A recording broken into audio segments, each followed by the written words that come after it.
Yo les traders, j'espère que vous allez bien. C'est Ramsès, le trader sympa du quartier. Je suis trader, je suis sympa et peut-être que je suis dans ton quartier. Qui sait?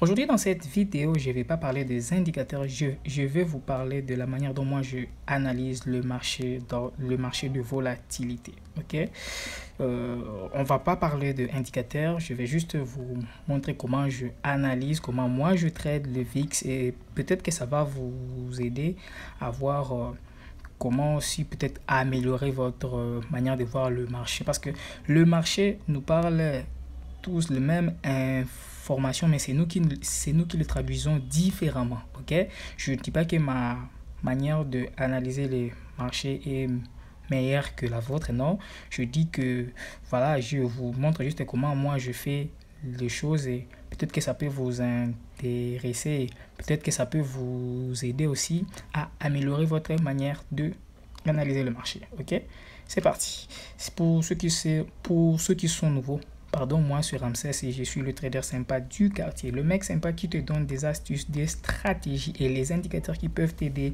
à faire des profits en trading. Si tu es nouveau, n'oublie pas de t'abonner, liker, partager la vidéo. Cela permet d'agrandir la communauté trader sympa du quartier. Sans plus tarder, on commence avec nos analyses. Voilà, je suis en H4. Ok, la première des choses, avant que je commence à tracer mes supports et mes résistances, chercher mes points d'entrée, je cherche d'abord à localiser la tendance. J'aimerais savoir, je suis sur quel type de tendance. Ok, d'abord, je pars en daily. Je vois, je suis sur quel type de tendance. Je peux comprendre que voilà, sur cette partie du marché où je suis actuellement, nous sommes en range. Nous sommes en range, le prix ne va presque nulle part. Ok.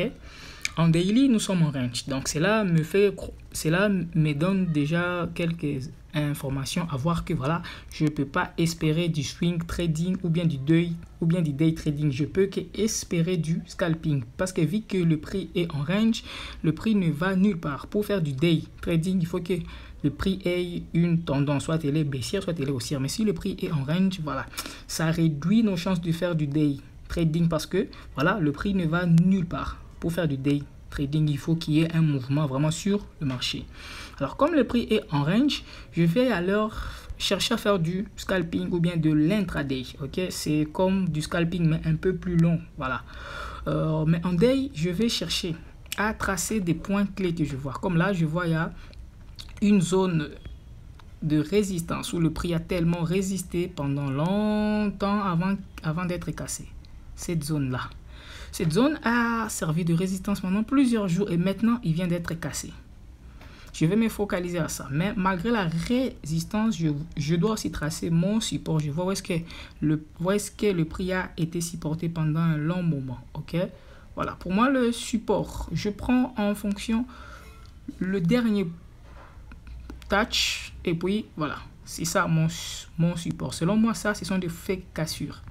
Et le fake cassure, je le mets dans des petites boîtes juste pour que je sache, voilà, ça, c'est une fausse cassure. C'est une cassure qui sert à tromper les gens. Ça va nous faire croire que, voilà, nous devons être baissiers alors que c'est faux. Par après, je vais en H4. En H4, voilà, je peux avoir plus d'informations, voilà. En H4, je vois que, voilà, le prix vient de casser ma résistance. Voilà, je prolonge ma résistance. Voilà. Le prix vient de casser ma résistance, mais il est revenu avec une forte impulsion. Qu'est-ce qu'on va faire? Dois-je faire un sell ou dois-je faire un buy? Je manque d'informations. Je descends encore dans le plus petit time frame, genre 30 minutes. En 30 minutes, je peux voir ce qui se passe. Je dis voilà, ok. Le prix est revenu et je vois une zone que le prix est en train de chercher. Ok. Je trace cette zone ici, voilà. Attendez. Là. Je me dis, attendez que je change de couleur parce que ouais, avec la même couleur rouge, on a un peu du mal à voir. Je peux le mettre en bleu. Voilà. Même là, ça va. Ok, je me dis, je ferai un sell que si le prix rejette cette zone vers le bas, tant que le prix ne l'a pas rejeté vers le bas, je ne fais pas un sell.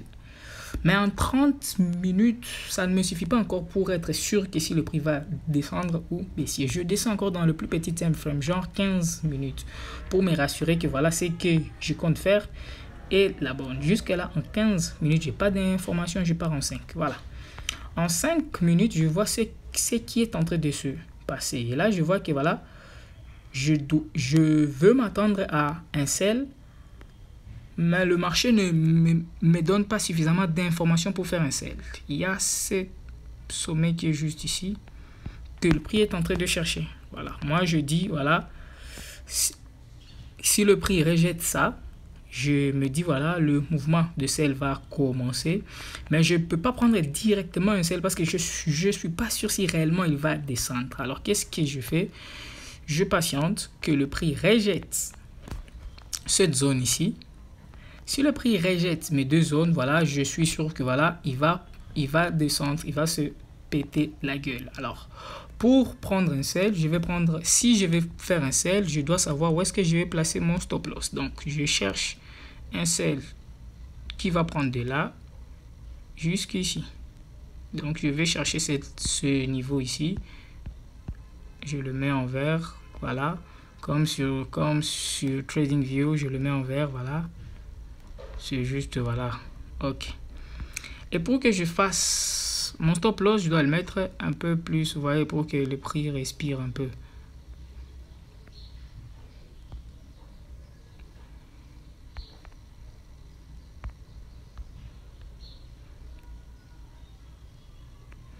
Voilà, s'il m'arrivait de faire un sell, je mettrais mon stop loss à ce niveau. C'est un peu exagéré, mais je mettrais mon TP ici.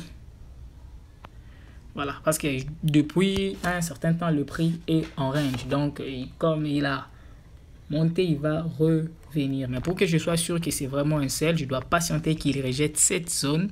Dès qu'il rejette cette zone, automatiquement, je fais un sell. Si j'ai mis mon stop loss ici, c'est parce que peut-être il peut revenir, retester, il redescend. Alors, pour que je sois sûr que vraiment, il ne va pas me mettre à l'extérieur, je vais juste patienter qu'il casse cette zone. Je mets mon stop loss au-dessus de ma résistance et je le laisse un peu respirer. Et si on compare ça, c'est presque de 1 sur 2 ou bien de 1 sur 3 et c'est comme ça que je prends mes sells. Et si je suis perdant, je ne regrette pas les gars. Ne jamais regretter. Trading sans perte n'existait pas. Le trade sans perte n'existait pas. Dire que je maîtrise le marché, que je ne perds jamais, non c'est faux. On perd toujours de l'argent, mais on sait respecter nos pertes, on sait réduire nos pertes. Et là, le perte en vaut le coup. Si je cherche 1 sur 3, ça vaut le coup. Vous voyez? Voilà, c'est tout pour la vidéo. Je vous ai montrer comment moi je analyse les marchés, comment je vois de points, comment je commence par repérer la tendance, chercher le point clé, chercher le point d'entrée et je descends. Voire même, juste un petit point que j'ai failli oublier, si vous manquez pas mal d'informations, vous pouvez utiliser le retracement de Fibonacci pour savoir à quel niveau le prix va retracer. Voilà, comme là je suis dans une tendance haussière, je cherche un retournement. Regardez, le prix a cassé, il vient retracer.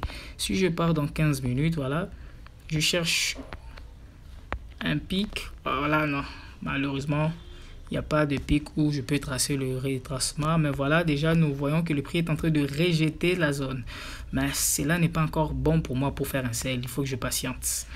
Ok, dans la prochaine vidéo, je vais vous montrer comment ajouter les retracements de Fibonacci dans vos analyses. Moi, déjà là, j'attends juste qu'il rejette cette zone. Si la zone est rejetée, je fais un sell et je vais targeter le support juste ici. C'est tout pour la vidéo de aujourd'hui. Si la vidéo t'a plu, n'oublie pas de liker, de t'abonner, de partager la vidéo. Cela permet d'agrandir la communauté trader sympa du quartier. Je vous dis à très bientôt pour de nouvelles vidéos et de nouvelles stratégies. Peace.